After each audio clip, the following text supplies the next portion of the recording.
ಇಂದು ನಾಡಿನೆಲ್ಲೆಡೆ ಮಕರ ಸಂಕ್ರಾಂತಿ ಹಬ್ಬದ ಸಂಭ್ರಮ. ಈ ಹಬ್ಬವನ್ನ ಯಾಕೆ ಆಚರಿಸಬೇಕು? ಇದರ ಹಿಂದಿರೋ ವಿಶೇಷತೆಗಳೇನು?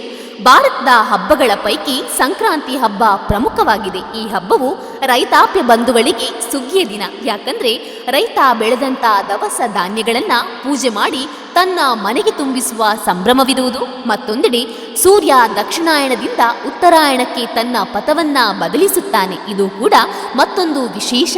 ಇದರಿಂದ ರಾಶಿಗಳ ಗತಿಗಳು ಕೂಡ ಬದಲಾಗಲಿದೆ.